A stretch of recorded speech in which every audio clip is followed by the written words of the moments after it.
Welcome to the acclaimed podcast, The Deep Dive, featuring your esteemed hosts, Andy Monitor and Drew Dinzik, powered by BetSperts. Welcome to the Deep Dive Championship Weekend pod. It is two good ones, man.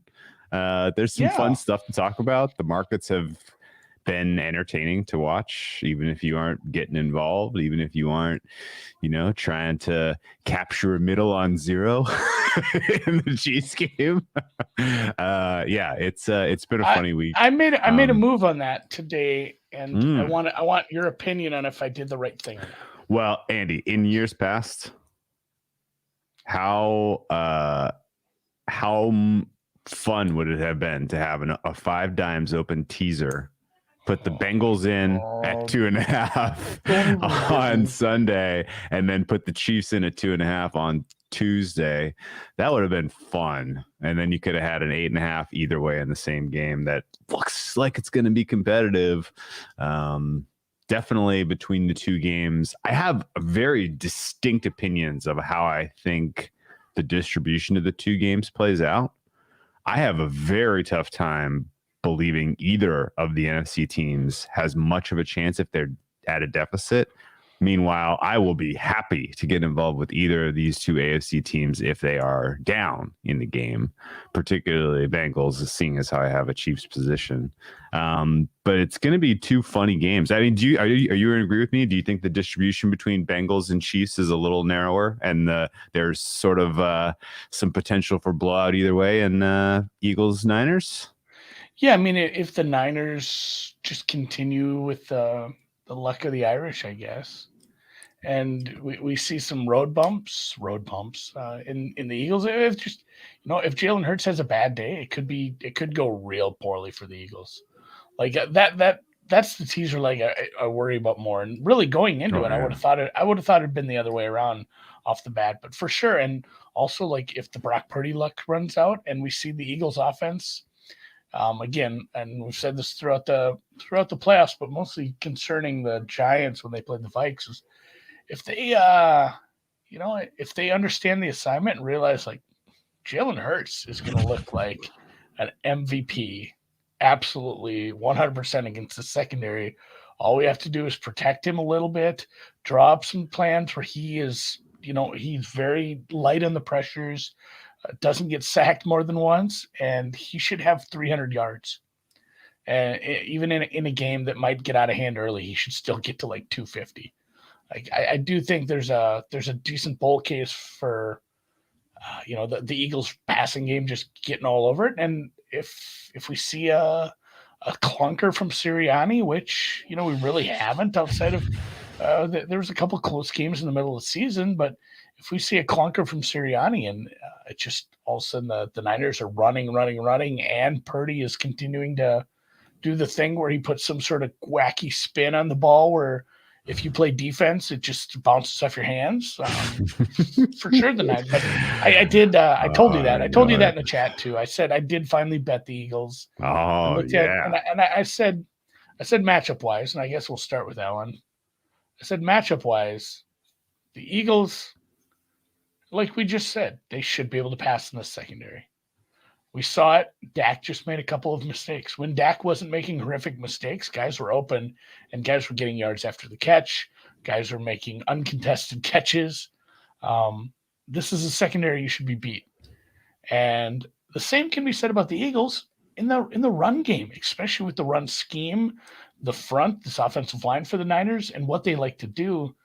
But I said, if I got a team that can kill you at the pass versus a team that can kill you with the run, and the pass team is at home, and also it's passing, I'll just take the passing team. I will take them. And the fact you're getting them under 3, I looked at my power numbers. It's kind of where I have it, but the matchups, the fact that we're waiting for some sort of regression in this 49ers passing game, the luck kind of run out with them, and really, I don't know if it's going to be any worse than this because I don't think it can get any worse. Mm-hmm. And Alex Heart Attack says coaching edge goes to 49ers. If this game is in October, 100%. I'd say it's a 70-30 coaching edge because Sirianni's still pretty green. But this game is in the part of the season where Kyle Shanahan turns into a turtle with a puckered butthole. Just can't get out of his own way. So conservative, Drew. Oh, I know it. You never heard that saying? I haven't, but my grandma used to. I'm gonna be picturing that all Sunday morning now, watching that game. Thanks a lot. You're correct. So okay, let's if Shanahan's conservative, that's the other case for the Eagles just beat the shit out of them. Like, hey, guess what? Yeah. Both teams got to the red zone 5 times. The Eagles won 35-19. Yeah, right. So there are numerous aspects when it comes to play, coach, like what makes a good coach. Okay. And I think it's fine in the aggregate to say, particularly in a regular season context, I don't know that there's anyone currently you would rather have running your program than Kyle Shanahan. I think he's probably in the aggregate the best coach in the NFL. His in-game decision-making in close games and games with high leverage is painfully conservative, painfully below average. And so far, what we've seen from Sirianni is the exact opposite. Like, 3rd and 4, what are you going to get from Sirianni? You're going to get some misdirection, maybe a running play. Like we're going to get 2 yards. We're fine with that because we already know we're going for it on 4th and 2. In fact, we don't even know we're going to do it. We've already got our play picked out and our guys know what play it is. And the communication is clear. And if, and there's no fiddle fucking around, ready, set, go. And go get those 2 yards, right? Like the just the general plus EV nature of seeing an advantage like that when you're in the middle in your opponent's territory but clearly not in good enough position to kick a high likelihood field goal. That's Sirianni. That's where he is the most effective, in my opinion. I love watching it in action, and we've seen it a dozen times with this team this season, and in his tenure, a couple dozen times. And I think in-game decision-making, you absolutely put the check next to Sirianni. Now, just in general, who comes in with the better scheme?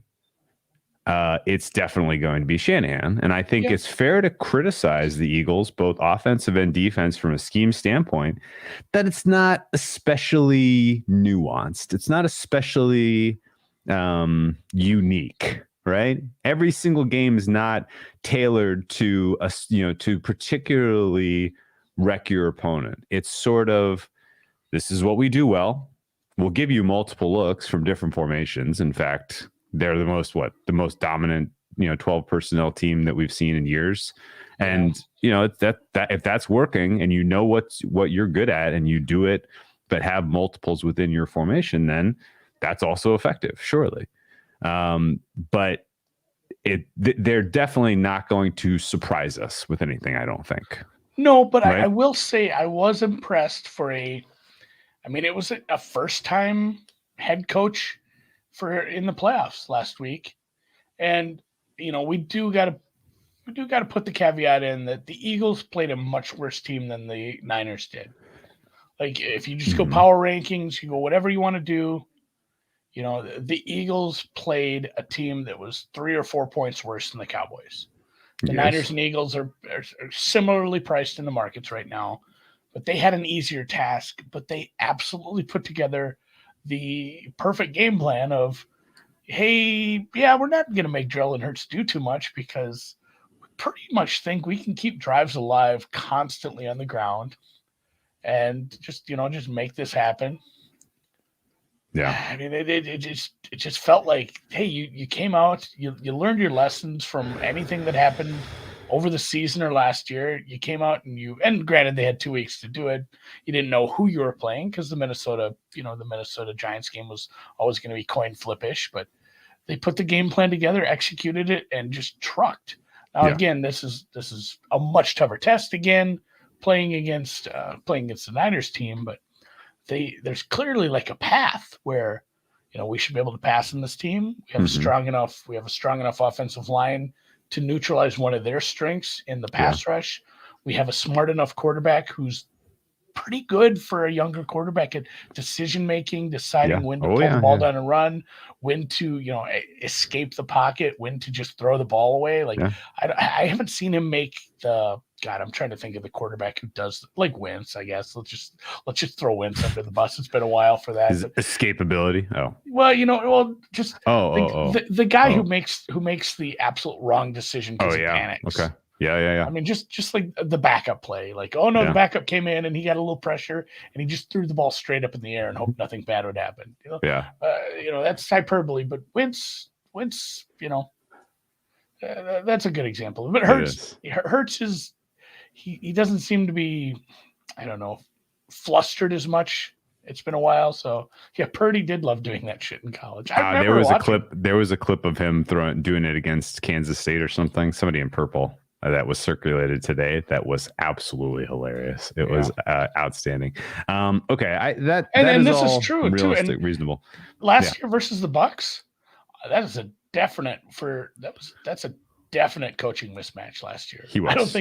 Well, I don't think. I don't even know. That staff. I don't want to give. I love Arians. I don't want to give that whole staff love or him ttoo much love, but that whole staff kind of.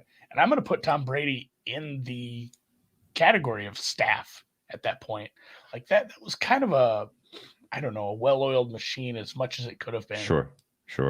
And honestly, that wasn't on Sirianni. That was a failure on Hurts, and it was his playoff stinker, and he was a deer in headlights from the minute he took the first snap in that game. Sirianni could have had the best plan and the best in-the-game decision-making we've ever seen. It would not have mattered. Hurts was not winning that game because he was very overwhelmed by the situation. He was not overwhelmed by the situation against the Giants. Gives you some, confidence that he's going to be a little bit cooler under pressure here. And at the same time, like the Eagles didn't really give you, I didn't think at least, like a 99th percentile outcome there. Oh yes. This is so good. That's Brock. There he goes. Brock Purdy throws a touchdown to the wrong team. Is that TCU? Look how slow he was able to run that touchdown in. Amazing. Amazing. All right. In seriousness, we don't need to dump on Brock Purdy anymore. So what price did you get? For Eagles money line -125. I wasn't able to bet much on this, but same. I bet it early. I bet the money line. It's not a huge bet, but that's the way things go this time of year. I was leading into a prop. Oh, sorry. Kind of shop around at props, especially if you're, this isn't going to work if you're listening to this and you want to bet $10,000 on every game. But this is a way to get extra money down at smaller amounts and increments and other ways. And we'll talk about some of the look ahead lines and how I think you can parlay, liking a certain team or two into maybe even a better price going forward. But there was a book that had, and right now the money line for the Eagles is what? It was 145-ish last time I looked. Yeah, there's 145. I don't remember where this was, but there's places that have just like which conference wins the NFC, and it was like, which division wins the NFC, and it's like NFC East -130. It's like, what are we doing here? It's like, it's like I'm adding to my Eagles position because that's stupid. Like that was bad. That's bad. Okay, so the general, you didn't get a 99th percentile performance out of the Eagles last week. I didn't think. I mean, the defense. It was hard to judge the second half, but that Hurts was fine. Didn't ask him to do much. The running attack was amazing. Like that was like a very, very low bar for them to clear. Didn't have to do much for them to clear. And so I don't even know that you're really looking at this as sort of a sell high spot on the Eagles. I will say, though, that if the Niners come into this game and play the way they played last week, then this is a runaway Eagles, because that was not good enough to beat an Eagles team, in my opinion. Yes, they won. Yes, they covered. Yes, there are lots of things you can glow about the way the Niners played last week, but you run that back They probably should have won by more. If A lot of points left on the field for the Niners last week. If you switched kickers and coaches. If you switch, I mean, even if you just switch kickers, like the Niners are in a game like that where they were conservative, they're lucky they have a damn good kicker. Yeah, that's a good point. He's very good in the playoffs as well. But you switch kickers, Niners probably lose. Yeah, I think if you take Shanahan's scheming and you add Sirianni's in-game decision making, the Niners win that game against Cowboys by margin. Like that's not a competitive game. The Niners in general, their defense is extremely fast and aggressive. Their linebackers are all universe. There's no doubt about it. They are going to be a tough test for this Eagles team because the Eagles, they get a decent amount done moving laterally. I do think the escapability of Hurts matters. His ability to get the hard yards and just in general, his speed is going to surprise the Niners a bit because it's not the Niners. It's not a mobile quarterback, particularly with Hurts's kind of elusiveness, is not something. Is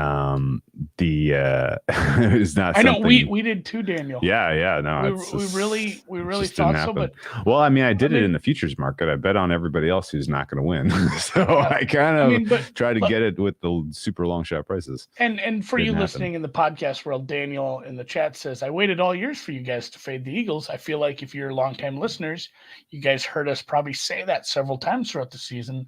This might not be the best team to be backing come playoff time. Mm-hmm. And we said it in the previews. We said 1 seed, most wins, NFC East, not the Super Bowl, not the NFC. Like we were betting a different way on the futures. And really, I think if you take a step back and look at the landscape of where we ended up when the NFC playoffs began a couple weeks ago, the Giants were not a team that was set up to beat. I mean, let's just call the two teams that that made it this far, the top 2 teams, clearly. The Giants weren't set up to beat one of those teams, much less 2. Obviously, the Vikings and Seahawks weren't either. Tampa needed to get it figured out. They had a chance and obviously didn't figure it out. And it just kind of turned into we had to have, if we had an aggressive ready for it, ready to change his MO Shanahan last week, I think we'd be doing it a lot differently. I agree with you this 100%. Week. But the fact that it's not just, what happened to Shanahan? He's never done this before. He was really conservative. The fact that this is over and over, it's a pattern. I mean, it's turned into something that we've seen as he's gotten deeper into the playoffs. It makes me really, really leery to go against an Eagles team in the spot at the link. Yeah, 100%. The case is the Eagles. Everything did break perfectly for them. Everything. The game state that concerns me that we've already mentioned, but didn't really dive into as an Eagles backer is what happens if the Niners come out with a game plan that is very effective early against your defense, which can be vanilla, right? Like if the Niners get the ball first and it's 15 play, 85-yard drive, ends in a touchdown, you didn't ever really get pressure on Purdy. Purdy didn't even have to make long completions. It was all yak. Just death by yak early in this game. And then you're muted. Your offense isn't clicking. Your offense isn't clicking quite well enough early on because there's some disruptive sacks that stop drives, or Hurts looks a little spooked, and then all of a sudden it's a 2-score game going into halftime or something like that. We have not seen the Eagles really be forced with adversity like that this season. The only game that I can remember where the Eagles were meaningfully down and it was like, man, they might lose. They need to pull it together. They need a comeback here, was against the Colts. And in that game, it wasn't even really Hurts that got him there. It was mostly the running attack, and it was mostly the Colts sucking. We brought that up, and in the moment we said it was kind of weird that it's like, did they not trust Hurts in the spot? But I think part of it might have been part that and part of, the running game really worked. And you had the Jags game, but they had a 2-touchdown lead at halftime in that one. Like that really wasn't an example. And honestly, Well, you got 5 fumbles from your opposing quarterback. Like, that's going to make it easier to come back. Obviously, they took it was only a 6-point lead into halftime, but whatever the case was, like that at one point in the first half, they got back into that one real quickly. We haven't seen them really be faced with adversity against a good team as far as I can remember, and be able to kind of, overcome overcome a deficit. Maybe it doesn't matter. Like, honestly, like, hopefully that game state never materializes. But I do think, though, that, the Niners team, with their rushing ability, with the offensive line that they have, and with a lead and their pass rush, like, that's a scary thing to ask Hurts to get back into a game if he's down multiple scores.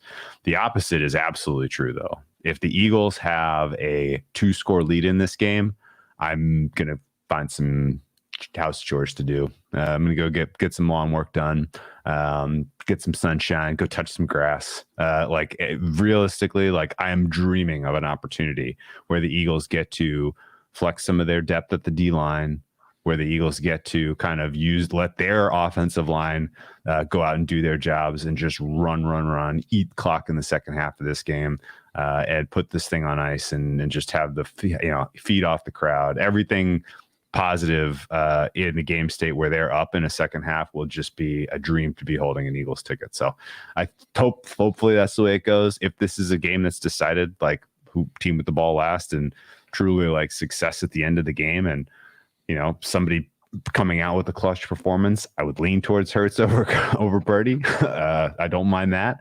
I think most likely outcome, Eagles by 3. My fare is Eagles -3. I don't think this is an enormous edge at all at -2.5, but I do relish the opportunity to see this team put away a lead, and I think that's probably that's a broad enough part of our sample that I think it makes sense to back Eagles over Niners in this one. Yeah. And yeah, it is crazy as you guys bring up, like, what were the toughest tests either of these teams faced this year where they were able to overcome? Like, neither team really had. Yeah. Especially in the Eagles really for a season. And then, honestly, the Niners during the entire Purdy stretch has been pretty easy. It's crazy. Like, maybe we'll come back to this when we look at headlines and shit. But is this a team that loses? Like, the winner of this, are they just going to get dummied by whoever? I don't know, man. The matchup. Once we get to Super Bowl week, the matchups might indicate some different things, and there's always a case that. There's always a case of, hey, the Chiefs are up 14 late, and that ankle takes another shot, and all of a sudden it's Hurts versus Henne, which is not something I'd have predicted. I don't. Also, game thought exercise. If I would have made you guess the 2 quarterbacks in the NFC title game before the season, just unlimited guesses, and I would have told you once you got one right. How many guesses? 200? I didn't know who Brock Purdy was when he came in relief in like week 13.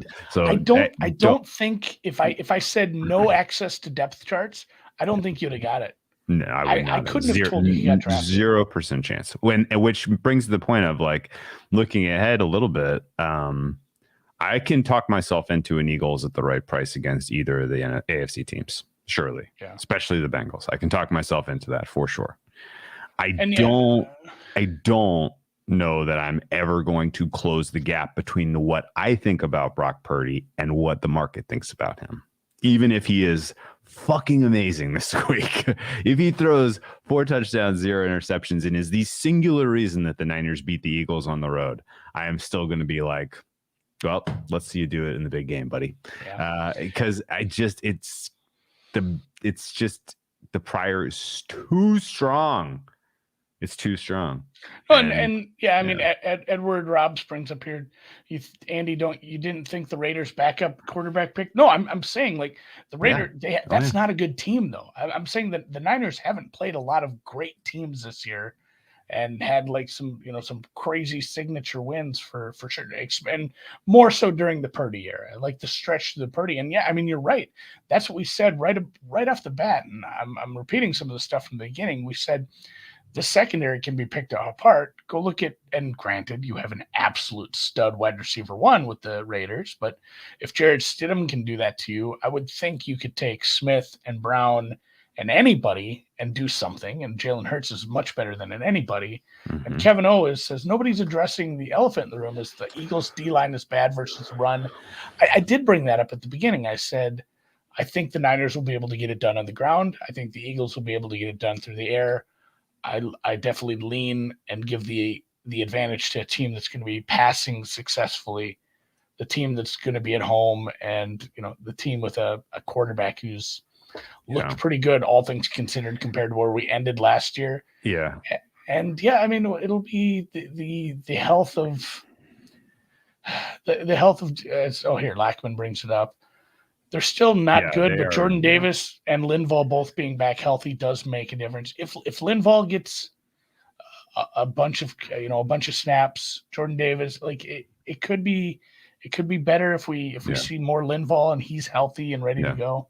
So my general read on this is that there is definitely a reality where the Niners run it down their throat, like a la the Niners hosting the Green Bay Packers when the Niners went to the Super Bowl a couple of years ago.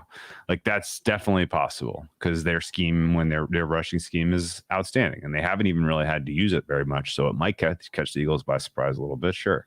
And that should work against the Eagles generally, sure. Andy already said that. I agree with it.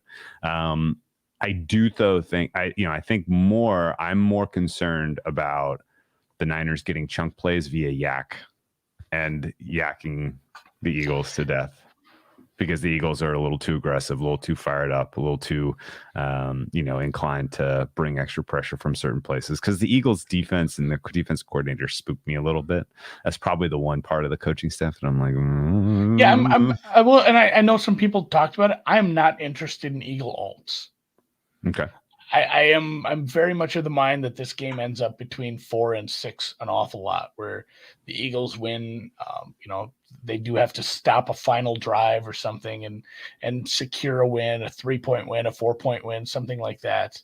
And Holt brings up a good point too. If you're very successful on the ground, but you're not successful on the scoreboard, and maybe it's 21-9. You trade 3 touchdowns for 3 field goals in the first half, and each punt a couple times. Like you'll have to start getting a little more aggressive than that. So okay, it'll be cool to see what we get out of AJ Brown. I'm excited for him this weekend. Okay, yeah, same. All right, well, I had initially been inclined to play an under here. The more I've thought about it, the less I've been interested in it. It looks like it's going to be beautiful. I am too. I lean under on both sides. It's just I worry about the effectiveness that we saw last week from the Eagles. Yeah, and I do think I don't think you get a game state where it's like, oh man, the Giants just can't do shit. I think if we do end up with a runaway Eagles game, the Niners will get themselves back into the game, or at least in a spot where, hey, they're within 10 points. They're not gonna be able to fall flat. They have too many weapons. I think there's a very real possibility that both offensive line win their matchups for 3/4 of this game, and that it's only like the end of the game, fourth quarter, where Philly's D-line is a little fresher and is starting to get a little bit of pressure, particularly in a game state where the Niners are at a deficit. Does that check out at all?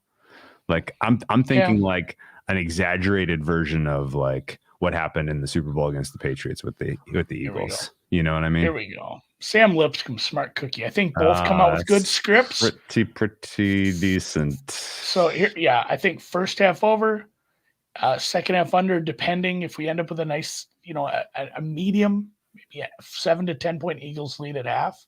Second half under, and the total ends up within a field goal of the posted total at close. Okay. So you're not really with me though on the team that wins the first half wins the game kind of deal. No, I am. Oh, you are? Okay. Because there's some wild prices on that. Like Niners win both halves is like 4-1. Eagles win both halves is like almost 4-1. Like that kind of that feels more highly correlated than the way they line those markets. But no, it's silly to overthink the way the game's going to break. Yeah, I'm leaving the total unexpected. alone. We have some unexpected things coming at quarterback position for both of these teams, so it's tough to really get too excited about anything wild. Anyway, game 2. Well, I guess just before going into game 2, you want to do an intermission where we do awards talk, or talk awards at the end? Let's go through the games, then we'll do awards talk. We'll talk a little bit. Okay. Before we do awards, I want to get into the 4 look ahead prices and anything else of that ilk. The futures prices. We'll Super take any Bowl questions. Stuff. Yeah. Any questions you guys have on that? Any questions you have on it? If you have questions now on those look ahead prices on MVP stuff, just put them in the chat. I'll put a star next to them. It saves it. I can bring them up after this. But yeah, let's dig into game 2 quick. Okay. Your shit together, George Mason. What is going on? Anything interesting happen in this game, in this market? It's been. I guess a couple of things that I wanted to just throw out there and get your opinion on. I regret making such a big deal out of the market on Monday because it was Monday, and even now, you can still only get 25K on the Chiefs, and that's relatively new. Like, that was lifted from a 10 to 25, like a couple hours ago. A lot of books have been keeping it a ratio where they say it's been like a third of what you can bet on the NFC game. So as limits have gone up, like, hey, we're taking it from 20 to 50 on the NFC. Then they take it from like 3 to 8 on the AFC. So it's gone up. It's gone up slowly, but yeah, I really did, and I don't know. Clev TA seemed to disagree with this. I really, really, really thought we'd see, regardless of, hey, he plays this weekend because he's able to get through this. I really didn't think we'd see him practice today. I'm flabbergasted that he's just fine. Like, these high ankle injuries, when a running back gets them, they're in a goddamn boot. They're not even riding the bike. I mean, they're out for like 3 weeks solid. In fact, he just walks onto the podium, lands on the foot coming off the podium, goes out and practices. I don't know, man. Yeah, I mean, he was standing still. It was on grass, not turf. Like, there were some extenuating circumstances that were lending it to likely potentially being not as serious. What I was concerned about, and why the market was such a point of focus on Monday and really like through Tuesday, middle of the day, like this non-zero chance of Henny going was specifically because, they rushed those x-rays during the game time, right? And you kind of, once the swelling goes down a little bit, do an MRI, look at it a little bit closer. Like, if there was a fracture, then forget about it. Like, he's not playing. And so I was kind of waiting for that note. Oh, there's a break. He's not playing. Like, because that was what the market seemed to imply, that somebody had that and we didn't, and that was all speculative nonsense. People betting Bengals, moving that number at limits lower than they're going to be, by a long shot on Sunday. So, and the books, I think, were willing to kind of move a little bit more aggressively early in the week because it was important for them to figure out with the right number before we get to the weekend, because most of the action they're going to write is going to be on Sunday. A lot of the action that they're going to write is going to be after the first game is over. And so, they have a little bit of time to kind of, and they can take some bets, some big bets, to try to suss out what is known. Right.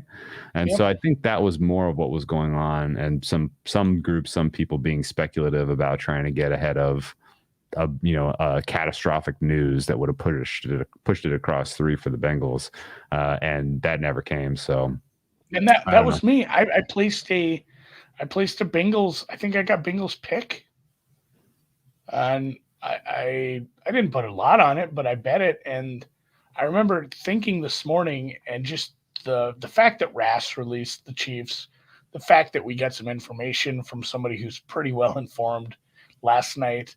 I said, I'm going to leave it alone, see if it gets crazy overnight, and maybe I'll just have to eat some juice here. But this morning, it hadn't got crazy yet, and I still had all the information I had. And I said, I'm going to go to that book, and I'm going to buy out. I'm going to just buy out of this position. And lo and behold, there was a cash out button. Oh. They gave me 10% above my stake. No. Well, how about that? Okay, I'm done. This. Like, okay. I have no bets on the side anymore. I was excited about. I wanted him to be on goddamn crutches this afternoon. Get a 3, because he was going to try to play one way or the other. And honestly, Henny ain't that bad. So we'll see. And somebody says, "Are we sure it's a high ankle sprain?" It could be. I mean, they could be gamesmanshipping it. I don't know. Like, how much trouble can you get in for being like, "Oh, the doctor just looked at it wrong," because it's really subjective kind of stuff. So I don't know, man. We'll see. He looks like he's going. This is a flip favorite now. We're at Chiefs pick'em or Chiefs -1 at some places. Yeah. And the total, the worrisome thing is I did bet some under 47 at a -105 price I found, and that is starting to tick up. Yeah.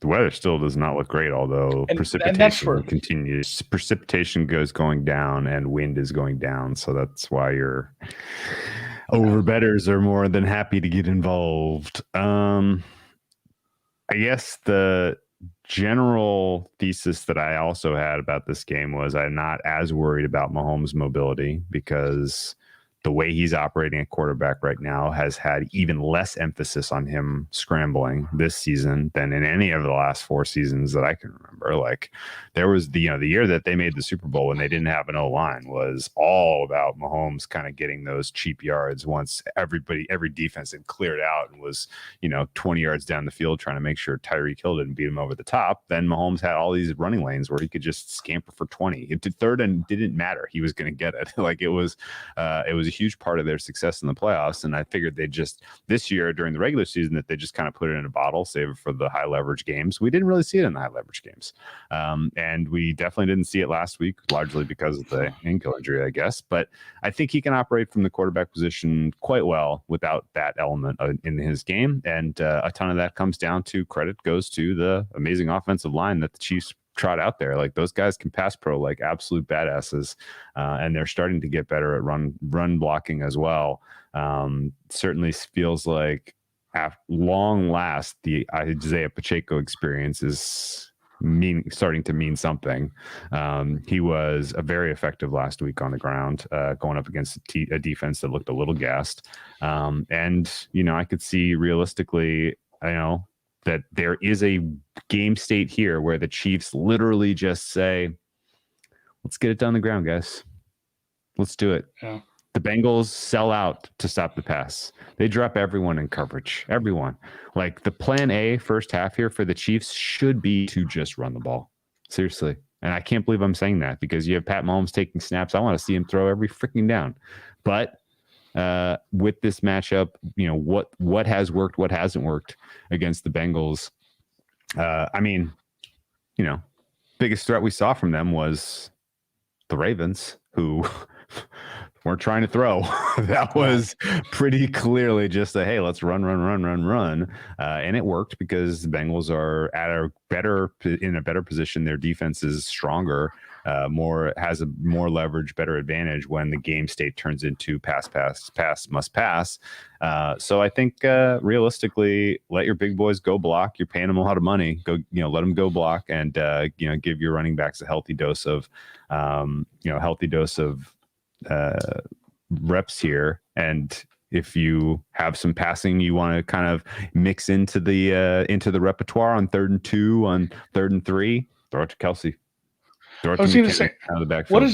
Because I really do think they're smart enough and they know that they can run on Cincy, and they need to just get through. Getting through this game is nice, but this isn't like it doesn't matter what happens. Full Pyrrhic victory if we have to. We're getting to the Super Bowl. They've been to the Super Bowl.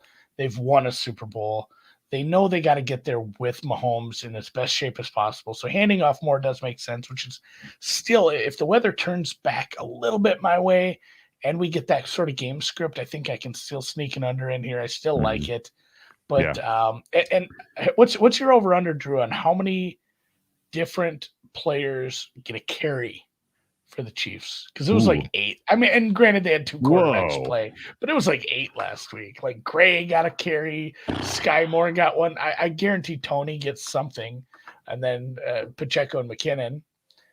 Absolutely, Pacheco, McKinnon, Tony are all obvious one, if not ones, 2 receivers, and then maybe you get one. I think you get 1 or 2 Mahomes scrambles where he's just like, "There's 10 yards of space. I'm gonna run 5 and fall down." Yeah. Okay. Yeah, that seems fair. I also would like to see Andy Reid come in with a little know your opponent here. Do a first half, a lot of running, right? Hope that Big Lou adjusts into heavier packages and out of their strength for the second half, and then take the top off of them, wreck them over the top, hit them hard through the air in the second half of this game after they adjust, if they adjust, and if they don't, then just keep running it. So I think that's sort of there for the taking for Andy Reid. I'm hopeful that that's the game plan. We'll see. And I would expect, in general, this game much more breaks on the success of the Bengals in the offense against a better pass rush and less favorable conditions for their suspect offensive line, and a big old swath of game state where they're at a deficit and they have to pass pro because all of a sudden running is not an option, right? Yeah. I don't know. I don't really know what to do about kind of properly rating Joe Burrow because he clearly has like an ice cold nature where the magnitude of the game does not impact his performance at all. Yeah, he's like a younger Henny with a stronger arm. just doesn't give a shit about the game state, and that's where I'm wondering. I want to hear your thoughts on this. Let's say the Chiefs just aren't as successful with the game plan they put out there, and this is 17-7 Bengals at halftime. Yes. The Chiefs will be forced to get back into their, game plan A. This is how we play with a healthy team. Like, are you worried about that at all? Or we don't know enough about how bad this injury is. There's a non-zero chance. We're basically like, they lied to us. This ankle injury was never bad. It was just, it's like, and people, I'm going to take a quick step off into Soccer Town quick. People always dog on like soccer players for like rolling around in pain. Yeah. It's because every time they get hurt, they're running at full speed, getting kicked in the leg. It's like stubbing your toe. Yeah. Like, it hurts. It's like a 10 for like a minute and then it's fine. And the same kind of thing you wonder too, is like right away during it did it hurt so bad immediately that he looked like he could barely walk. And then I know he was hobbling around a little, but in the second half, I'm like, I am surprised at how well he's moving. So if maybe they are overplaying this injury a little and he's going to be fine, and we're just at a point where, holy shit, they're just going to come out and like they've run the ball 3 times in the first quarter and it's 14-7 right now. Like they're looking just fine. I think there's a non-zero chance of that because I still didn't think he was going to practice today. So anything's possible with this, but I would like to see that for my under. I'd like to see the running game. I would again, I backed the Chiefs, so I want to see them win. I would prefer successful running in the first half to really put Lou on roller skates for what do you do second half, because if you're at a 17-7 deficit and their running game is working like no problem clockwork, then you got to do something, right? You can't just let them run and run out the clock. And it's trying to plug 2 holes at once. Yeah, exactly. And when one is working, you say, all right, we have to focus on that, which means you're taking your focus off the other one. Yes. So when you focus in on the run game, what do? You stack the box. Yeah. You run different run fits. You bring in different kinds of linemen. You just can't drop as many guys in coverage, which is all they do. Yeah. So your strong safety's up in the box more. Your linebackers are closer to the line. You're putting in different rotational linemen who are bigger, who are not pass rushers or more run stopping. And then when you do all those things, Kelsey will take you and murder your entire family. Yes. All of those things are just creating a giant hole like 15 yards down the field for Travis Kelce to catch the ball and then run another 10. And he'll do that 8 times. Like you can't do that with this team. Yeah. Basically, you need to give Mahomes like what 2 seconds of time. Kelsey's down the field and you're dead. So like you can't be bringing 8-9 into the box constantly. So I think it's over. Like if they're having a lot of success with Pacheco, and they're having success with the other running backs or some gadget plays or anything with the wide receivers, it just might be curtains for the Bengals. And to be fair, I think the Bengals will be fine offensively at times. Yeah. But I worry the defense might just be shit. Yeah. I didn't know this. I didn't know this was a thing.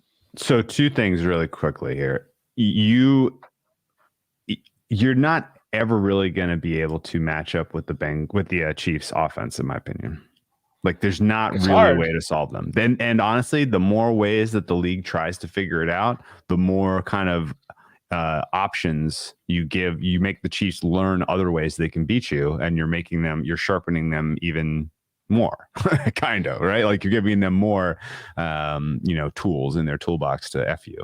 And so you kind of have to hope that they beat themselves to a degree by just out thinking things or just having a bad plan or just like something weird goes on with the Colts game and like the AFC Championship game last year. Or you have to outscore them. Like those are your 2 options. That's it. There's no hey, a perfectly game planned defense can really give these guys heartache on any given day, as far as I can tell you, just because of how many different ways they can get you. The Bengals head-to-head success versus the Chiefs is very, very, very suspect as far as a meaningful signal from what I can tell you. People want to bring up, they beat him again this year. It is so suspect. So suspect. There were 10 minutes left in that game. Kansas City's up by 4. Kelce fumbles it. And then go on a 50-yard touchdown drive. Yes. Kansas City, again, it wasn't a close field goal. It's a 50-something yarder. Kansas City had a chance to tie it, missed the field goal. Like that game wasn't just like, the Bengals sure have their number. Chiefs are due, I guess. Go back to the regular season game where this trend started, the 1-0 of this trend. Go rewatch some of the way that the refs called defensive pass interference and defensive holding in that game. Holy shit. They gave the Bengals so many extra opportunities to score touchdowns in that game because of bad personnel who were on the field for the Chiefs, who ultimately didn't even get much run in the playoff game. Like the refereeing in that game was wildly one-sided. We went into a matchup with Cincy and KC in the AFC Championship game last year, where KC was 7-point favorites. It was not, this is a decent margin between those 2 teams. KC in that game literally beat themselves in the second half with their offensive adjustments and whatever in the world was going on with the team, and just in general the philosophy there. And yeah, you mentioned it. This year, it took a weird Travis Kelce fumble and some other just really strange happenings to give the game to the Bengals this year. I had an under in that game, and I was like, I came out of that one like, didn't deserve it. That was, I do not understand how the Chiefs came away with if the Chiefs would have scored a touchdown on the final drive, you'd have been toast. Yeah, would have been toast. Yeah, would have been toast. Everybody thought for sure. Like I'm like, the Chiefs probably go score. Why would I say scare? What's wrong with me? I don't know. It was. Either way, I do think. How much time was left when they got the ball back? It wasn't a ton. Anyway, there wasn't a ton, but. Yeah, that was It Chiefs, was wild. If the Chiefs didn't get cute at the goal line last time they met in the playoffs, that game is probably over. I mean, that was about to be a laugher at that point. So yeah, I don't want to take anything away from the Bengals. They have a dynamic offense. They've shown some signs of decent coaching / leadership. Joe Burrow is a stone cold assassin, and the defense is improved in spots. Yeah. I just worry that the referees have Twitter and maybe saw Eli Apple. Like, if you're a ref and you see that, I'm flagging the fuck out of him. Oh no. Oh no, not another holding on the defense. Those are automatic first downs there, number 20. So sorry about your Yeah. luck. Yeah. What an absolute turd. Yeah. There is a blueprint here for the Chiefs to really, really get it done effectively against the Bengals in the first half of this game, and then I think it's over. Bengals and Burrow are ice cold. Yes. They have many ways they can hurt you in the passing game. Yes. Their offensive line did not get exposed last week as expected. That is true. I will absolutely go to my grave believing that the slippery field and the game state mattered more than the fact that those guys didn't embarrass themselves. Really, like they got to run block in favorable conditions. They didn't. We covered this on Monday. Like the weather broke absolutely perfectly for them. It was apparently somewhat unexpected. Who knows if they had the right cleats on and everybody else didn't? But whatever the case was, that offensive line benefited tremendously from the difficulty that the Bills pass rushers had getting off their stance. And then once it was a positive game state, they got to go play. Hey, let's just go get physical, block guys down the field, and let our running attack do the rest. And that was that. I don't think that works in this game against the Chiefs. I think the fact that you're going up against a guy who very, very much belonged in the conversation for top 3 defensive player of the year, Chris Jones, being on the field is potentially a huge problem for your interior offensive line. And I mean, if Burrow's getting comfortable getting the ball out of his hands quickly, he might have to speed it up because Chris Jones is going to be in his lap early and often in this one. You know what would suck too. And granted, it would be good for bets we have, futures we have, but if it truly does just finally the hens come home to roost, that is not the saying.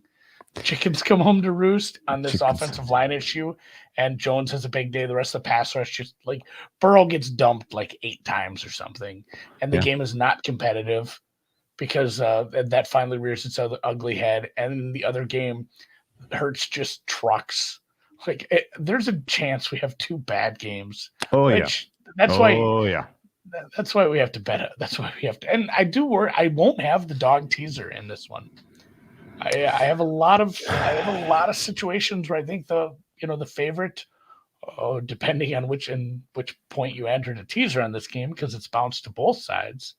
I think there's a decent chance we veer outside the numbers a little. I won't play America's teaser this week. So let's give the Bengals a little more shine here before we move off this game entirely. Let's say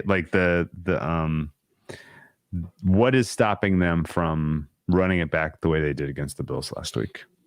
I mean, I'm making a case that the Chiefs' rushing attack is going to be effective. It's been kind of dog shit all season. Why is it going to be good now? What is the game look like if we are at halftime? Like, how did we miss this? The Bengals are amazing. Pacheco's improved, and not only that, but I think the offensive team, the game planning has improved the way they've used him. And also, like you said, he's the most annoying person to bet against because it's like, all right, they got him stopped for a 3-yard gain. It's going to be 3rd and 7. And he's not down. And he's spun out of that. And it's 3rd and 1. No, it's 1st down. He has so much hate in his heart when he runs the ball. And I do think he'll have a nice game. I think if the Bengals are successful, it's just another case of, maybe we're just never going to get the attrition against this pass rush, or against this offensive line. I really, really do think like the pass rush for the Bills not getting home, it had a little bit to do with the snow and the slippery conditions, but also, and like we're doing right now, giving credit to the Cincinnati game planning, they got the ball out quick. Burrow did not hold the ball much, and that was always the game plan. So the combination of the quick passes and the pass rushers having a little trouble with the slick conditions. And if you don't get Burrow pressured, he's going to slay you. He has 3 good receivers, 2 decent tight ends, and honestly, a running back is pretty good out of the backfield. They have so many weapons. So Yeah, it's a tough ask for both teams. So I don't know who wins this game. I have a little bit under the under 47. I've played Pacheco to win the Super Bowl MVP at 150. I think, and a lot of that was just like maybe Mahomes gets this done or Henny gets this done, and Mahomes is 100%. We have a crazy output by him a couple weeks in a row. There almost is, I know it's Super Bowl MVP, but if a guy has a run throughout the playoffs, that gets in the back of their head. Voters are stupid. Sports writers in general, people in the sports media are stupid. We're stupid. And like if Pacheco has 2 good games in a row, that kind of plays into it. So I know it's a quarterback award, but 150 was a lot. And it's more of a I do think Kansas City gets there and would be favored. Also, you did yourself an emotional solid because it's miserable betting against Pacheco. Wait, that guy's got so much extra on every freaking time he touches the ball.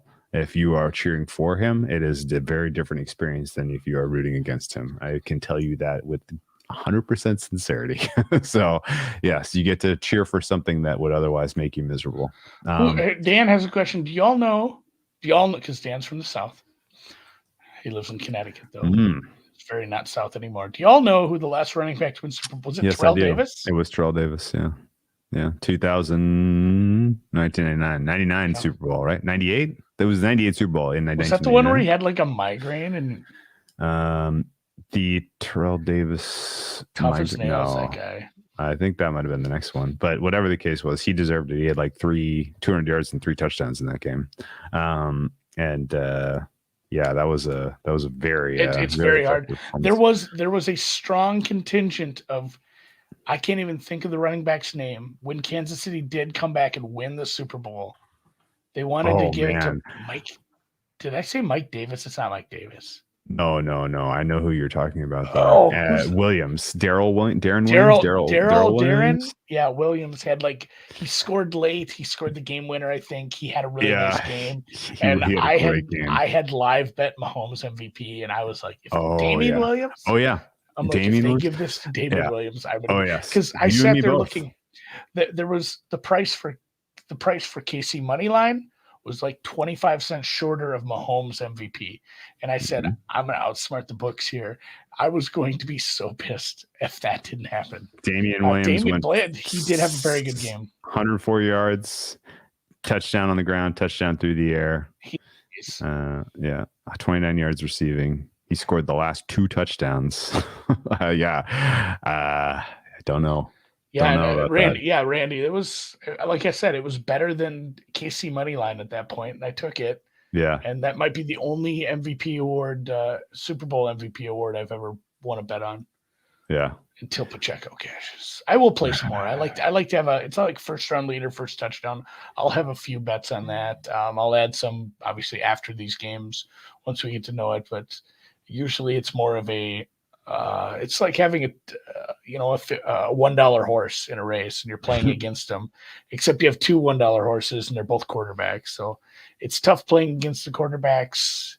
I'm going to try to find some fat prices on some second, third wide receivers, which I think he could have some fun with. If it is Cincinnati, I think he could definitely have some fun with that with the Niners if they end up upsetting the Eagles here. So it'll be a fun one. Go ahead. We'll finish. One last thing about this game. Is there what percent possibility do we go out live at halftime? We're like, so the Chiefs defense sucks, and we didn't really know it because they didn't play anybody good all season.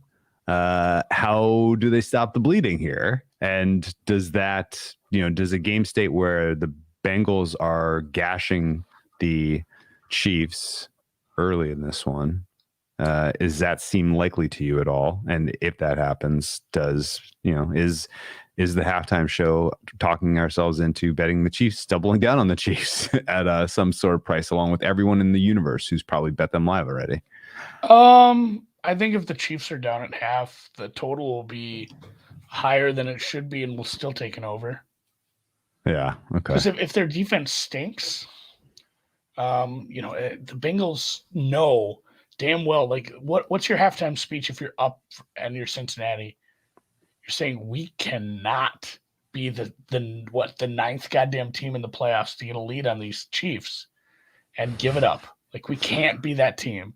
We cannot be conservative. We cannot run a conservative game plan. 3-and-outs are going to kill us here as they get more aggressive. A Bengals lead is an overbet, I think, in my opinion. Okay. It'll be interesting to see. Okay. But and truthfully, it might be some Bengals second half money line too. If you get a spot where the Chiefs are struggling and the whole world wants to bet the Chiefs, and you get like a Chiefs -7 second half, like Bengals money line just for a few shekels too, I think I'd be on. Because sometimes it just, everybody thinks it's going to turn around and it doesn't. Without looking, what's the Chiefs DVOA on defense ranking? 19, 20. Yeah, 17. Good guess. That's a good guess. They did not come in with a especially impressive ultimate resume this year. On a lot of that 17 versus what the raw numbers would tell you is because they played a pretty easy schedule. They had a lot of soft QBs on that schedule. And when they faced elite ones, they had trouble a couple of times in there. So, all right. Well, that's about all I got. I got Chiefs. I got the Eagles. I'm pulling for the homies. Let's roll with the homies. And it did. It was a defense that improved the second half of the season. They played a little better. I'm just kind of looking at the EPA per play numbers. That's pretty good, Charles. The halftime speech is, look, they're selling tickets for Chiefs Super Bowl. Oh God. Yeah. The halftime speech. Yeah, they're going to show him Tyler Warren Sharp TikTok. You see what's happening? They're selling tickets. There's conspiracy theories, guys. You can't let them have this.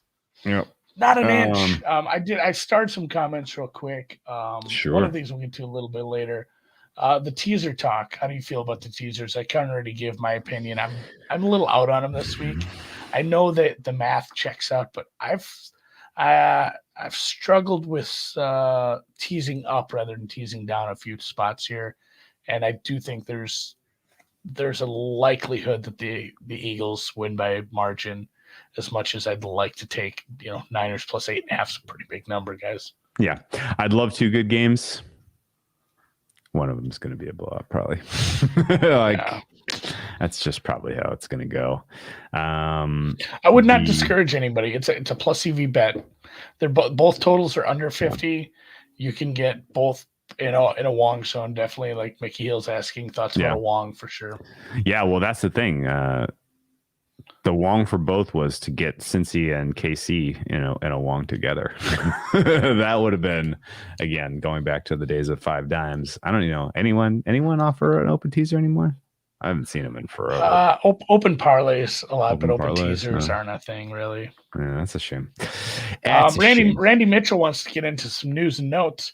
We're going to talk about the Brandon Bean comment. I don't want to suck bad enough to get a Jamar Chase. I hated it. I get hey, we don't ever want to be in a spot where we're a rebuilding team, where we have high draft picks. I get that, but it's the same kind of thing. It's like the Zach Wilson stuff. Like, just keep it to yourself. Like, that's not something don't put quotes out like that, guy. Yeah. They were the Bengals. That is extreme bad sportsmanship, extremely bad, being a bad loser. And throwing shade at the Bengals in a year where their quarterback tore his ACL doesn't feel like great karma, Brandon. Like, I don't know that I really want to invite that on my quarterback who seems inclined to take too many hits for no good reason early in the season when it's not really helping. So, I hated it. I thought it was a chicken shit way to address that particular situation, and belly aching about not having enough skill position players when you traded for Stephon Diggs. Like it's not like the cupboard is bare because you've been too good for too long. Like, they made a move and got Stephon Diggs. He was the top 3 receiver this year in the NFL. Like, what are we doing? What's happening here? I don't know. I was perplexed by it. It just felt like being a bad loser to me. Yeah. And Link points out his DFS projections are high. Let's put Link on the screen just because I like his Yeah. Musk. Yeah. What do you want to do next then? Awards? Yeah. I didn't know we were going to get this today, but we got all the finalists. No, this was a surprise.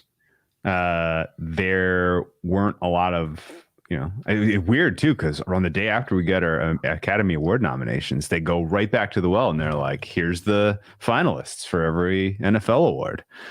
So a little overwhelming. Quick side note. Yeah, sure. Of the best pictures, how many have you seen? Dan and I were having this conversation. You've seen everywhere, everything, and all at the same time. Yes. Let's see here. I've seen Top Gun Maverick. Yeah, those are my two so I've far. seen. That's it. Yeah, no, that's exactly where I'm at. Yeah. My wife wanted to go see Top Gun in the theater. I did. I'll probably watch All Quiet because that's on Netflix at some point.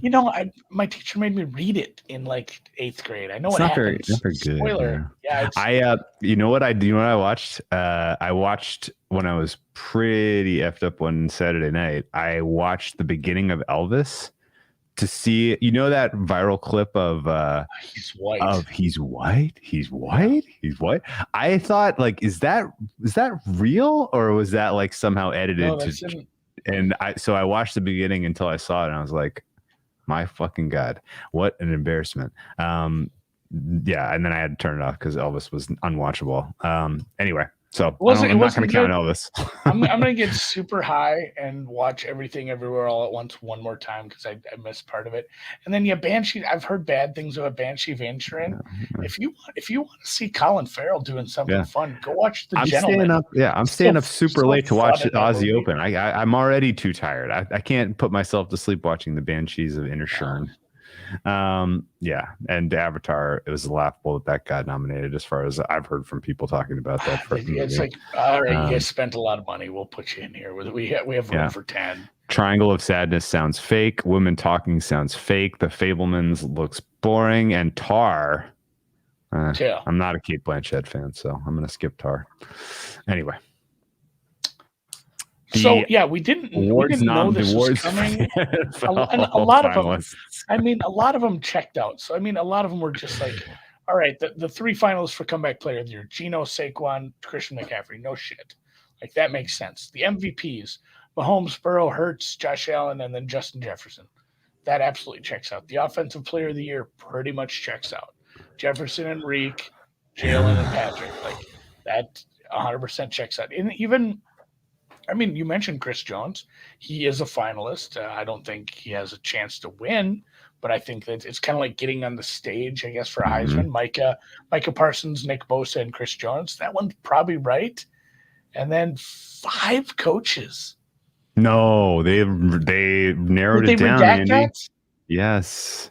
Sadly. See, because that's what I wanted to. That's what I was asking, because the Dove Cliveman tweet says it's Dable, Peterson, Shanahan, McDermott, and Sirianni. Yeah, but then I saw Sirianni did not get any invites. Yeah, and then I saw that they narrowed it down to 3, and I'm like, well, I guess I can count that as a loss. Yes. Sirianni tickets. Yes. And an award I didn't really remember that existed is assistant coach of the year. Yeah, I looked at that. Johnston Steichen and D'Amico Ryans. I'm like, I don't know who I would give that to. Those are all really good. Really good candidates. And actually, by the way, like Big Lou Anarumo, not only did he not get consideration for that award, but also not a single interview in this process that I have seen so far. How in the world does Zach Taylor Jedi mind tricking the other franchises not to? This isn't the assistant coach you're looking for, because shit, man, he's on my short list for sure. Even though I'm not hiring a defensive coach, ultimately, I would love to get that guy in a room and pick his brain about what in the world he is doing to adjust so well at halftimes of games. Because apparently, according to Peyton Manning, it can't be done, but Lou is doing it. So it's that's a weird one. The only kind of comments I had about any of the awards nominations are that Justin Jefferson getting MVP consideration among the five. Which quarterback? If you had to have No. five, which quarterback you replacing with? Are you not saying he shouldn't? I mean, be Brock there? Purdy, obviously. I think it just kind of speaks to the fact that you're getting Offensive Player of the Year, buddy. Yeah, that was where I was going. I was like, I think that telegraphs he's Offensive Player of the Year. I think Bosa, DPOY, Mahomes, obviously the MVP, Sauce, obviously the DROI, and then after that, we got ourselves a guessing game. The leaders in the clubhouse for each of the remaining awards that I can tell you are Garrett Wilson for OROI, Shanny for Coach of the Year, and Gino for Comeback Player of the Year. I will say this though: the fact that Gino more towards CMC, even though the Niners would maybe get Coach and Comeback. So. And DPOI, just giving the Niners all the awards, huh? Okay. They were all able to succeed despite despite Brock Purdy. The Comeback Player of the Year, I still think is probably. I mean, Gino not coming off of injury apparently will matter based on a lot of cases voters have said about how important they hold the injury you sustained in terms of voting for you for Comeback Player of the Year. And then the Rookie of the Year, I say Wilson, but it could be, could very well be Walker. The Coach of the Year is the most throw my hands up. The fact that Peterson finished as a finalist in the top three, what are we doing? My freaking goodness. Like, this is a study in a recency bias that Peterson gets this nomination. Holy shit, that was a bad choice. And granted, it's hard for me to say this because the division was gifted to them by an utter collapse, but he's not even the best coach in his division. I absolutely, and despite the collapse, I absolutely hold Vrabel in much higher esteem than Doug Peterson. And Doug Peterson, and we understand these aren't, everyone has these arguments every year about every sport, especially baseball. They use WAR and like, oh, what if he was on this team, or what if he wasn't on the team at all? How many wins would he have? And I see people doing that with Nikola Jokic right now on where the Nuggets would be without him. And it's fine, it's fun, but like the fact is, these awards are, they're a little subjective, and the people that vote for them aren't always doing it for the same reasons as the next guy who's voting. So it's kind of a crapshoot, guys. You try to put yourself in a good position, get some big numbers. Yeah. I lost so much money on offensive Rookie of the Year. You didn't know Wilson? No Garrett Wilson at the end of the day? No. Oh, so I bet a little bit of that when Zach Wilson got benched, because we were like, okay, now here we go. We're going to target him a little. The numbers had gotten away from me a little. I just said to fuck with it. And I really thought Olave had a shot. People were, I think, giving Peterson credit for just not being Urban Meyer, which is a weird thing to give a coach credit for. Like, literally, people look at the turnaround. They were first overall. Now they're in the playoffs. Look how dysfunctional it was last year. Now they're functional. Well, that was firing Urban Meyer, not what anything Doug Peterson did that I could tell you. Like, you think he came in and taught these guys oh yeah, this is how you practice. Oh yeah, this is how no. Urban Meyer was just running a dysfunctional franchise in terms of how he was roster decisions and developing players. I was very, very annoyed that Sirianni was not at least a top 3 finalist, even though I had given up all hope that he was ever going to win. I think it'll go to Shanahan, but it could be Dable because of the New York bias. I mean, it's like giving. I don't remember what he did for a living. He had some jobs, but it's like getting Employee of the Year for the guy who replaced Jeffrey Dahmer. Like, hey, you didn't eat anybody. Like, good job. I mean, that's what you succeeded Urban Meyer. It's like the Geno Smith thing. Like Jay says, Obama won the Nobel Peace Prize for not being Bush. That's true. He also for being the first African American president of the United States. But yeah, I still count. Okay. I played the goddamn saxophone. Yeah. The real quick thought: if you want to watch the awards show on February 9th and watch me experience Max Payne, Max Payne for me will be CMC winning Comeback Player of the Year over Sack Barkley, and then Dable winning Coach of the Year over Shanahan, because I some covered sack. all my Sirianni stuff with Shanny at big old prices. And if Shanny and Sirianni both get sniped by Brian Dable, who finished the season 2-5-1, I'm going to be crying. It is going to hurt. What I was able to get down on Mahomes at 2-1 and at plus 160, plus the Justin Jefferson money, I'm gonna be able to scratch out a little bit of some award profits. Okay. Those two can't screw up though. Anything if Sack gets comeback player of the year, that's big bonus to me. If for some reason everyone's been lying and Sauce Gardner does not actually win defensive rookie of the year, I have some big numbers on both of the other guys. Yeah. I don't think that's realistic to say, but you never know. No. So I have some upside, but mostly just like I need the sure things to come through, guys. Mm-hmm. Had some other comments. Oh, this one's a fun one. We won't spend for. I moved it. Somebody asked what do you price a Rabikina Sabalenka final? Mm-hmm. I'm going to go Sabalenka. Do you want my price, or do you want what I think the market's going to open? Well, let's do both. But okay. Market, I think he's looking for a market price. Sabalenka minus 170. That's pretty close to what I would have said. I'm at minus 185 for Sabalenka. I think the market's going to open minus 125. You think that low? Yeah. I was thinking 150 to 170. Rabikina's great, but it's going to be tight. As if Rabikina comes through, because she's got to face two-time Australian Open champion Victoria Azarenka tonight, Andy. What about Rabikina Lynette? Minus 800. Same price as the Sabalenka match, like just minus 500. Maybe more. Yeah. It's the final. Yeah. Some more news and notes. O'Brien to New England, Patrick asks. I love it, but it's similar to the Urban Meyer things. Like, I love anyone who is hired who is not Patricia and Judge. And truthfully, the familiarity he has, the fact that I do think he's an okay coordinator. He's one of those of the same ilk as like a Leslie Frazier, Dan Quinn. You know, these guys where it's like, I don't want him as a coach, but I think this guy is a very good coordinator. I don't know if O'Brien's a great coordinator, but I think he's definitely above average. I think he probably learned some time and then learned some things in his last job. He worked with some pretty elite company there. So he did not ever share the locker room with Mac Jones at Alabama, right? I don't think so. I don't think they overlapped. There was no overlap? Maybe a year. Somebody can help me with that.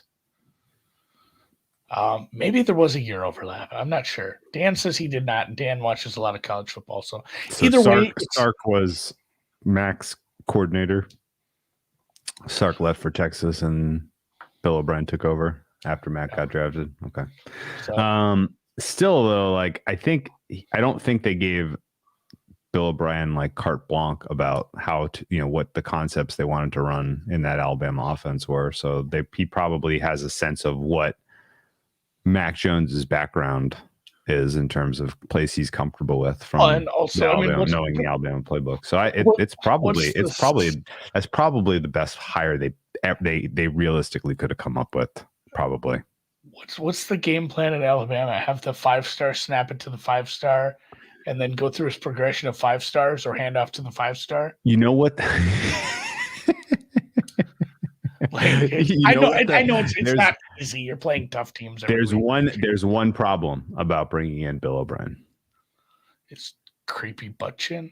No, that means Nuke Hopkins' trade is off the table. Ooh, yeah, that doesn't feel like it. It'll be curious to see what they do in the wide receiver market this offseason. Yeah. I do love the. My favorite was somebody pointed that out that. Bill O'Brien was there when they had the dynamic wide receivers, tight ends. And he's like, man, now they have a couple of decent tight ends there. They're not of the same grade of what he had in his earlier stint, but also he also doesn't have middle of his career Tom Brady. He has Mac Jones guys. Like, let's chill a little on it. Charles Saul says, any draft bets yet? No, but I did see something that got me excited today. A couple of the offshores have over-under prices on some of the quarterbacks and the bigger names, really. So I believe it was like there was a Will Lev. Is it Levis or Levis? That's how much football I watched. And I have the sound off a lot. Big white guy. Bill Levis. I'm not even saying it right. Don't know how to pronounce it. But I did Levis, see not Levis. Levis. Okay, thank you, Nan. Levis to Beaver. First overall picks up everywhere, but right now, like if you go to Bovada, and I'm sure these limits aren't great, I can bet $200 on these. Anthony Richardson, Bijan Robinson, Quentin Johnson. I feel like that should say Quentin Johnston. Have over-unders. I thought I saw Levis before. How many quarterbacks selected in round one? I feel like that should be just 4, but it's a juicy under 4.5 minus 310 are up. And then what school will Mr. Irrelevant be drafted from, which feels like a very bad bet to make.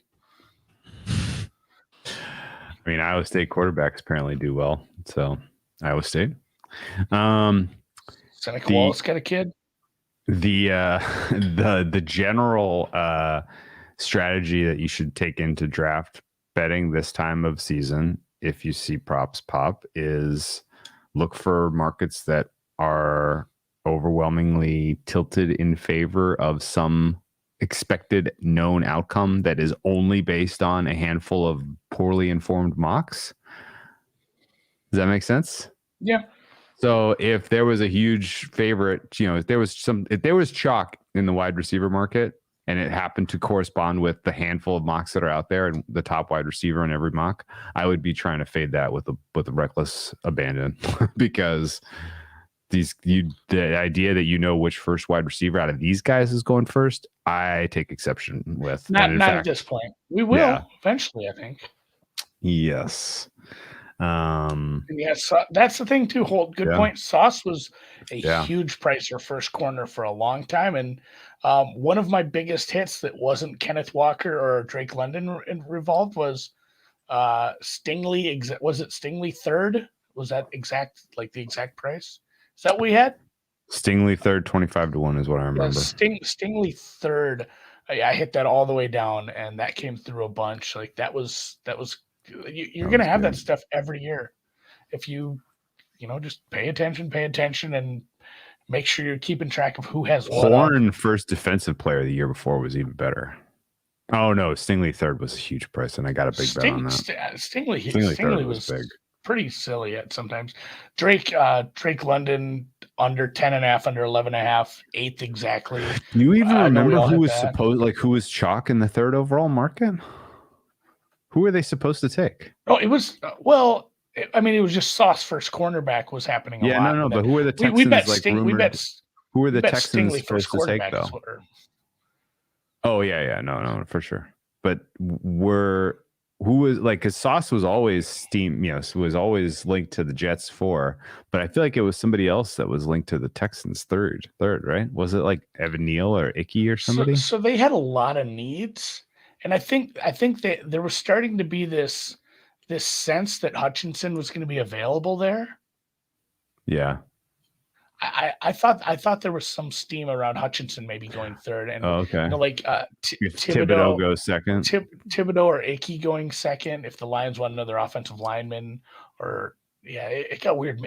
Neal was projected top 5 in some spots. It got messy there. I can't remember.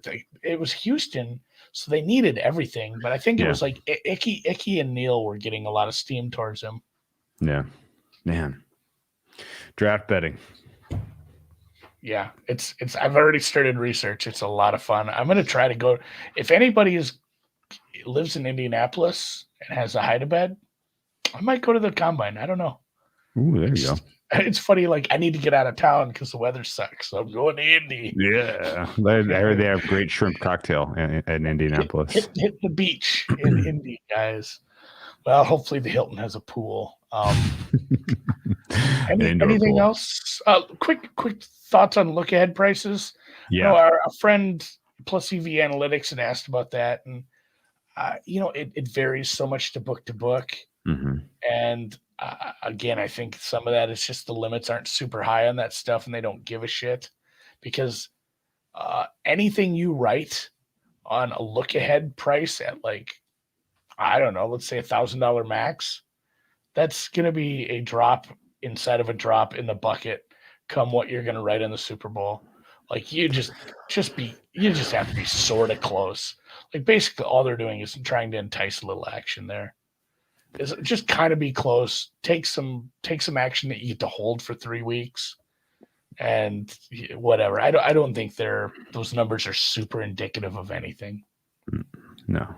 I mean, Yeah, it's impossible to guess what the openers are going to be without seeing Mahomes on the field. best offshore account for draft betting, you need a combination of a bunch. And That's kind of an oxymoron, though. Yeah, they were trash. Like Yeah. a lot of the over under bets for like positions last year, I was able to get like $500 down if I wanted, and I had to do it by betting the same thing 4 different times. It'd be Mhm. like, and by that I mean like because it was minus 150. That's the only way I got up to 500. Like you bet 150 to win 100 at like 4 different books because that's the max that they're going to take in it. And 2 of them are like Bet Online and Lovig, which are the same book.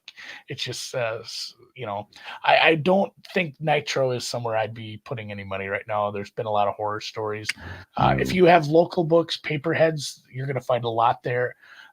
Bet Online, Lovig, Bovada. I hate to even give Bet US any shine because I'm limited to just nothing there right now. But they did have some draft stuff up. The replacement for Five Dimes, which is Bet Any Sport, really didn't have a lot, but they were taking some sick limits on some shit, especially come NBA draft. And it would change from day to day, but like when other places were, oh my God, we don't know what's happening with Banchero. They're like, yeah, we'll take 500 on anything here. Like just out of the blue. So yeah, try to. I mean, it's one of those where realistically, you need like 6 or 7 books, then you need to bet on legals. that realistically, find a friend or make a trip to a legal state and get some paper tickets. The money I made on all the Go to the draft kiosk. stuff, Yeah. Yeah, and I was able to get some bookmaker. They're going to have some. They're going to have some higher limits, but they're going to have a very limited menu. A lot of it is going to be just mostly first overall pick and a few over unders. But yeah, the money I made was sending money to friends in Canada and friends in Illinois, and like, hey, if I venue some money? You're bad at betting, right? You got a clean points bet account. That's the best part. I took a bunch, and then they still just like, well, we're not limiting this account yet. I love that. We'll let people keep bidding. So I love it. and the limits are going to be different. You almost need some clean accounts. Like if you guys are sitting at DraftKings hammering them Or for go player to kiosks. props, Find some kiosks. kiosks too. If you have if you live in Chicago, or you can go over to Horseshoe Hammond, shit like that. If there are places in your state that have legal books with kiosks, you can just sit there and feed $100 bills into kiosks. And yeah, and that's the thing. A clean account, you can bet a few hundred on these, but if you're the kind of person who cleans up on derivatives and props, you're probably not betting a few hundred on anything at that account anymore. Yeah. And I mean, who knows what some of the books are going to do legally this year in terms of even offering stuff. It'll be interesting to see. I get the sense that a couple of these books are starting to pivot into, after the NFL season's over, we're just going to be an online casino. So we'll see. We'll see what kind of. I love some online craps. It goes so fast. We'll see what kind of outcome we get there. 6-point game in the Orlando Magic Pacers. Check your closing line value if you laid it with the Magic tonight. Ooh, buddy. I got a nice 2-1 night in the basketball. Both I had 2 outright winners that were 6-5 underdogs, and then one that lost by 20. Which is my MO. So Orlando opened 4.5, got bet up to 6.5, and closed 5. So that is a big old middle. Congratulations to all of the middlers out there. Denver with no Jokic, no Murray, no Porter Jr., and no Bones Highland, I think, hanging in there against the Milwaukee. 4-point game. Yeah. A couple quick questions before we run. Charles, is the NFC even going to improve next year? This is such a difficult and impossible question. Look at what we thought of the NFC before the season and where they're at now. And there's always two teams that are going to just come out of nowhere. There's two teams that are going to disappoint like hell.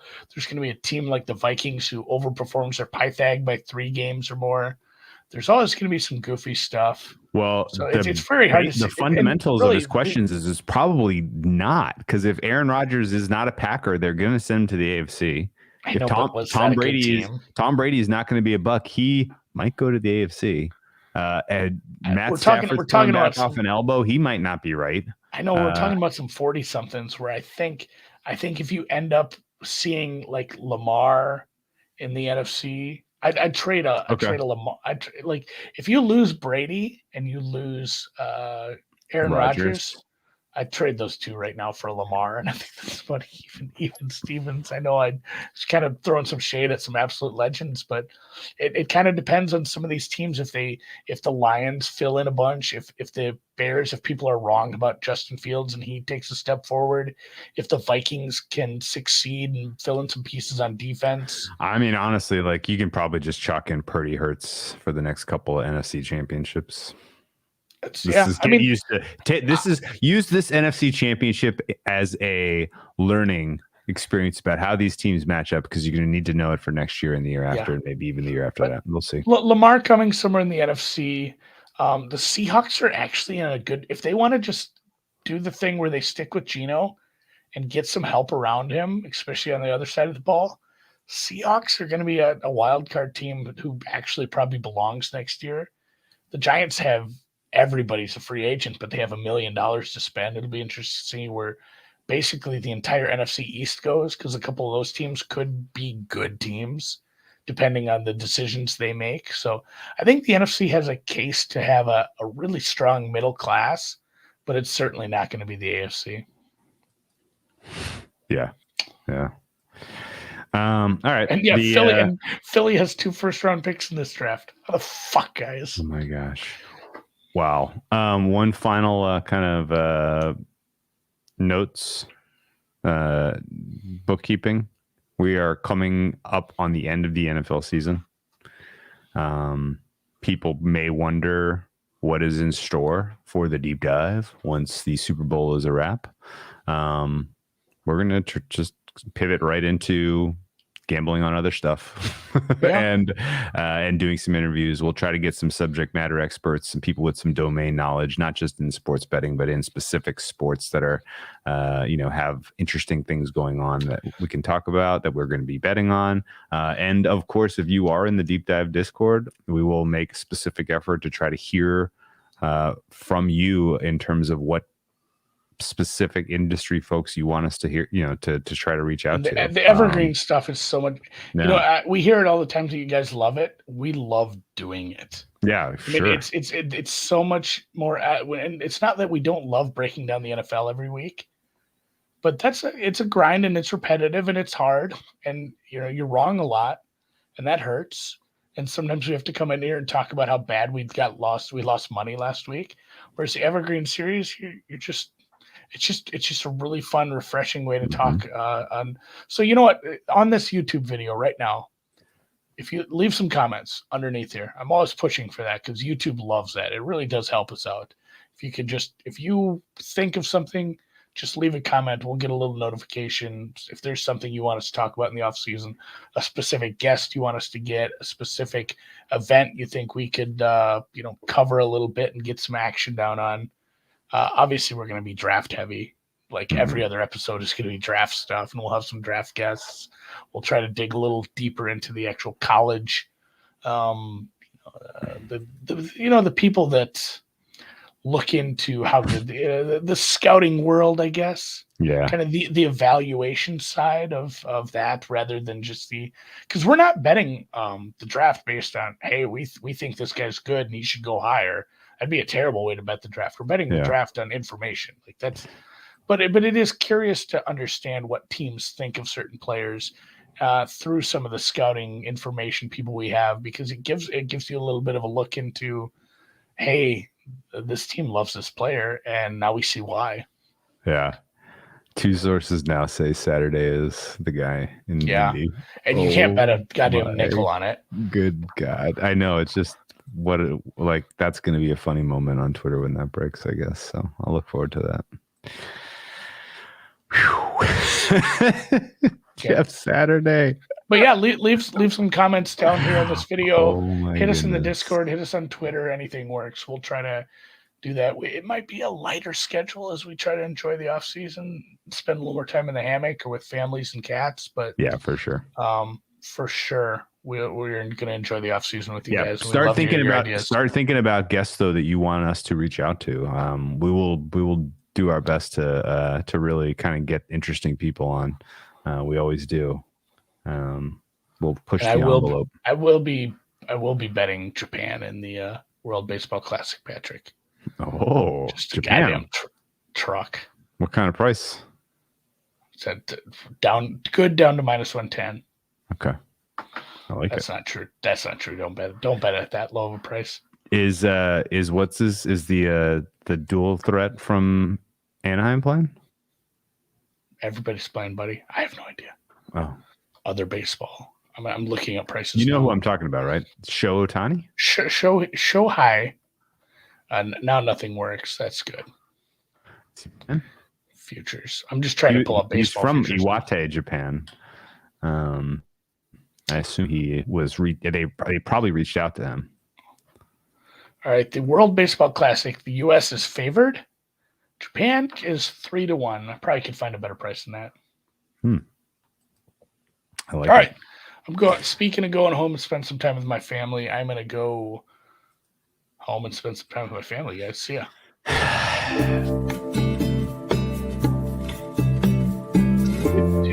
Gotta find some good college basketball bettors, some NBA guys. I enjoyed people who bet Esport. golf, some people who bet tennis. Esport. Where are we gonna find these people, Andy?